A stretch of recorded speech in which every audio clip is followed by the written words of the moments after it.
Bismillahirrahmanirrahim. Alhamdulillahirabbil alamin. Wassalatu wassalamu ala asyrafil anbiya'i wal mursalin. Sayyidina Muhammadin abil qasimil amin wa ala alihi wa sahbihi ajma'in. Amma ba'd.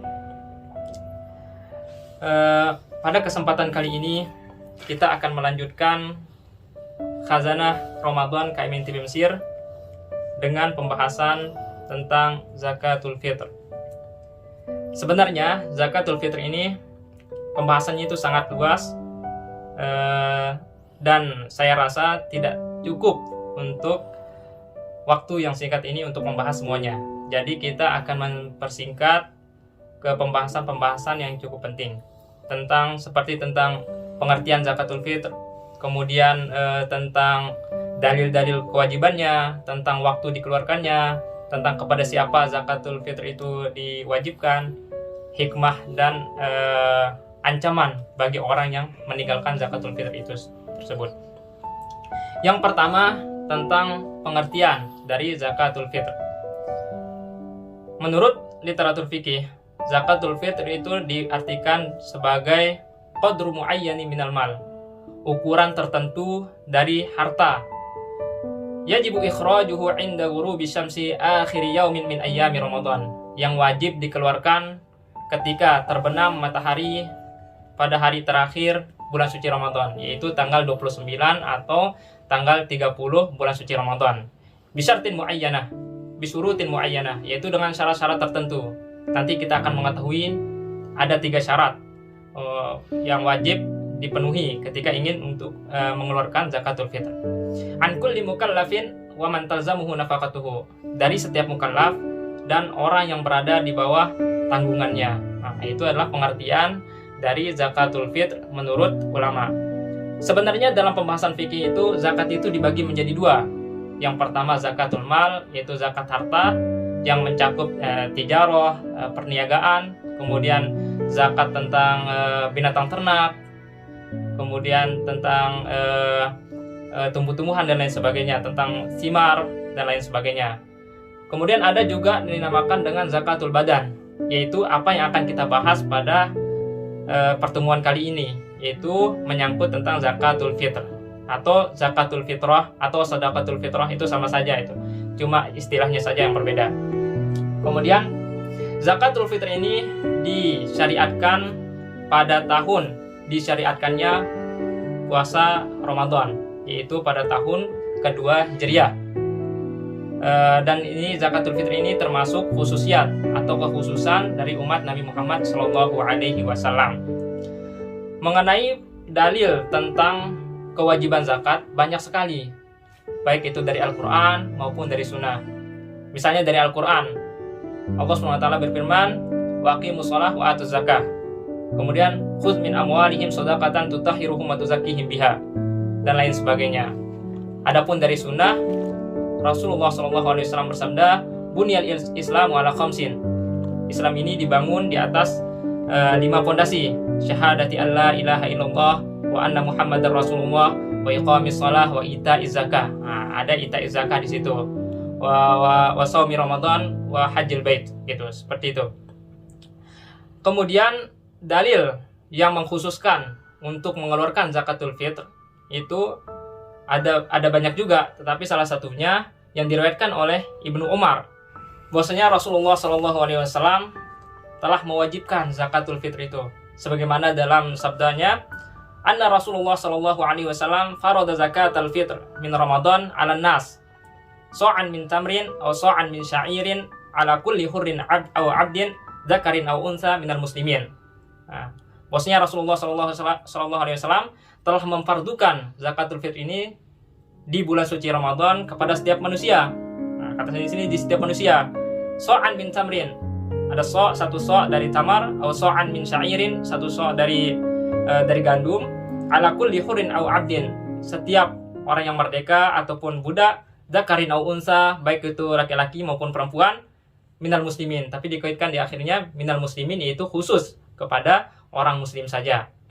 Sebenarnya dari hadis ini saja kita bisa mengambil beberapa hukum atau beberapa pembahasan, yaitu tentang kewajiban mengeluarkan zakat fitrah, terus yang kedua tentang kapan zakat fitrah itu diwajibkan, kapan zakat fitrah itu harus dikeluarkan, terus kemudian tentang kepada siapa, berapa ukurannya, itu bisa diambil dari satu hadis ini saja gitu. Kita lanjut kepada kewajiban mengeluarkan zakat fitrah itu. Kapan zakat fitrah itu diwajibkan? Sebagaimana di hadis yang tadi, zakat fitrah itu diwajibkan pada akhir bulan suci Ramadan, yaitu sebelum mengerjakan sholat Idul Fitri. Nah, ketika tenggelamnya matahari, ghurubus syams, ketika tenggelamnya matahari, mulai diwajibkan mengeluarkan zakat fitrah sampai sebelum kita menyelesaikan sholat Idul Fitri. Tetapi, apakah sekarang pertanyaannya, apakah boleh mengeluarkan zakat fitrah sebelum itu? Apakah boleh? Nah, ulama di sini mengambil sebuah hukum bahwasanya boleh mengeluarkan zakat fitrah mulai dari awal bulan suci Ramadan sampai waktu wajib tersebut. Jadinya hukumnya adalah boleh gitu. Kemudian apa saja syarat-syarat untuk mengeluarkan zakat fitrah itu? Seperti di pengertian zakat fitrah tadi, bisyurutin muayyanah katanya, dengan syarat-syarat tertentu. Ternyata syaratnya itu ada 3. Yang pertama, al-Islam. Jadinya orang kafir itu tidak wajib mengeluarkan zakat fitrah. Tetapi dijelaskan dalam kitab Al-Mu'tamad, orang kafir itu wajib mengeluarkan zakat fitrah bagi orang yang berada di tanggungannya, seperti anak-anaknya, misalnya anaknya muslim ataupun budaknya gitu, seperti itu. Tapi sekarang budak udah tidak ada. Kemudian al-waqt, waktunya ya udah kita jelaskan tadi, ada waktu jawaz, ada waktu wajib. Waktu jawaznya dari mulai masuk bulan suci Ramadan sampai akhir gitu. Kemudian waktu wajibnya setelah ghurubus syams sampai sebelum selesai mengerjakan sholat Idul Fitri. Kemudian yang ketiga, syarat yang ketiga adalah al-yasar, yaitu memiliki kemudahan untuk mengeluarkan. Maksudnya apa? Memiliki harta yang lebih untuk dikeluarkan pada waktu wajib. Ketika dia memiliki harta yang banyak pada waktu sebelum diwajibkan, misalnya di awal Ramadan memiliki harta banyak, tetapi pada waktu wajibnya dia belum mengeluarkan zakat fitrah sampai waktu wajib. Ketika waktu wajibnya dia itu bangkrut dan tidak punya apa-apa, maka tidak wajib baginya. Sama juga seperti orang yang waktu wajibnya itu tidak mempunyai harta sedikit pun untuk dikeluarkan. Tetapi ketika setelah selesai bulan suci Ramadan, itu dia mempunyai harta di situ, maka dia tidak wajib mengeluarkannya. Seperti itu. Kemudian kita lanjut ke pembahasan selanjutnya, yaitu tentang jumlah zakatul fitr yang harus dikeluarkan.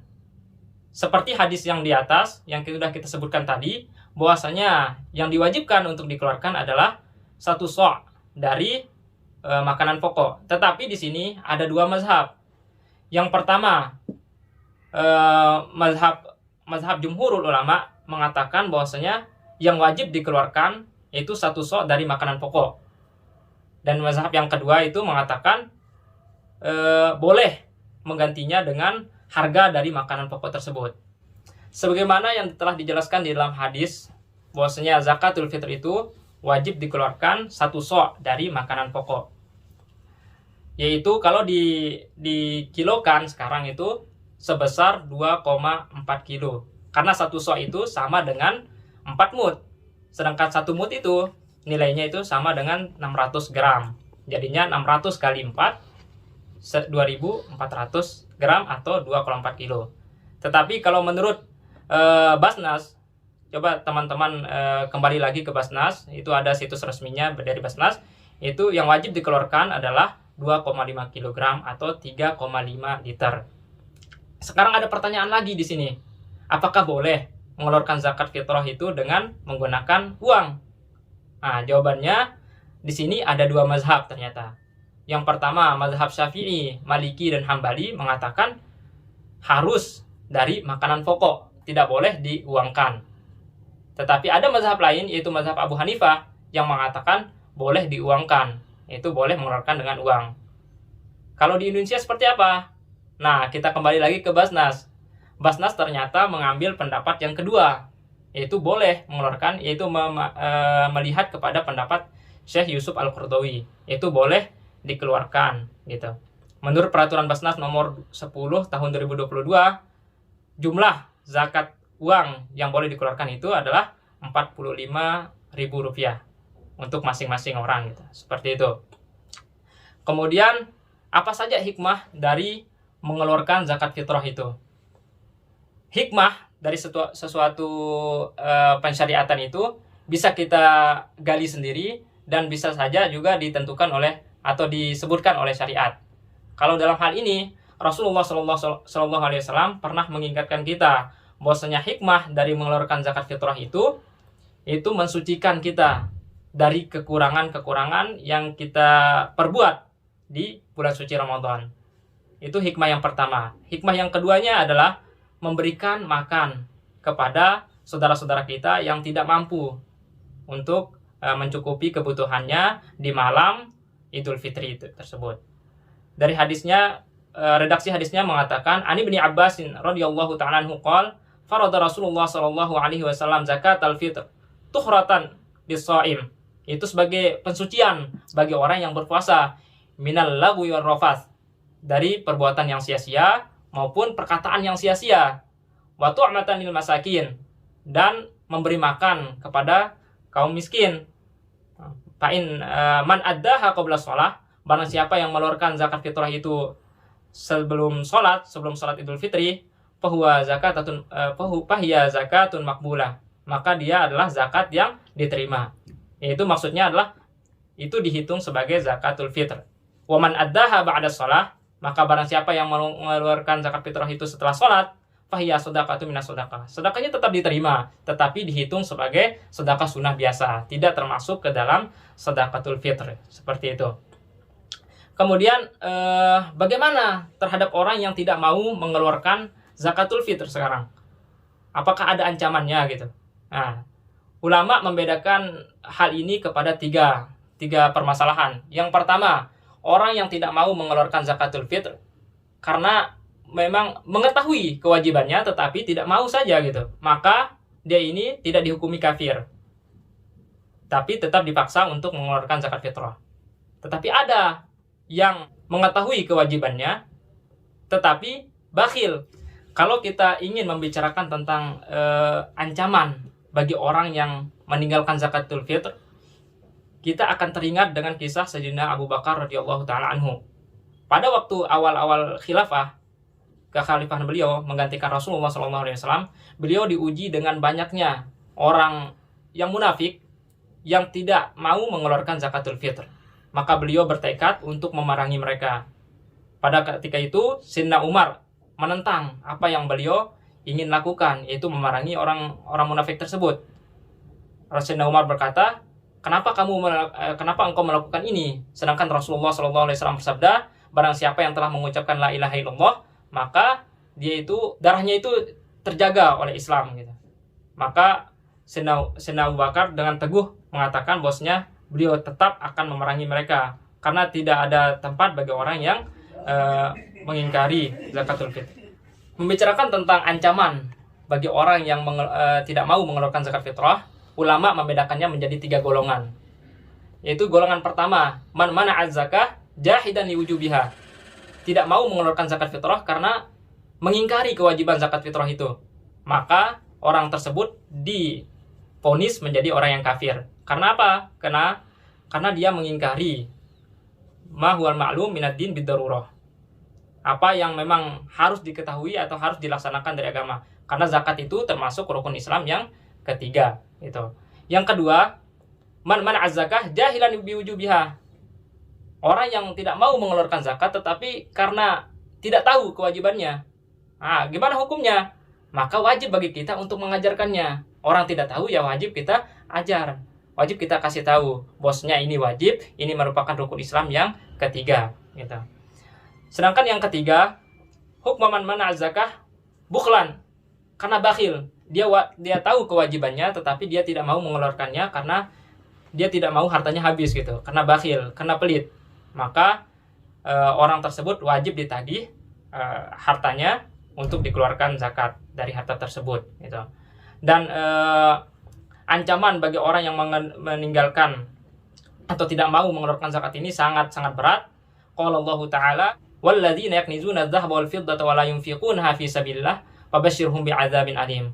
Orang yang tidak mau mengeluarkan zakat atau tidak mau mengeluarkan nafkah dari harta-harta yang dimiliki itu, maka berikanlah kabar gembira kepada mereka, bosnya bagi mereka azab yang pedih.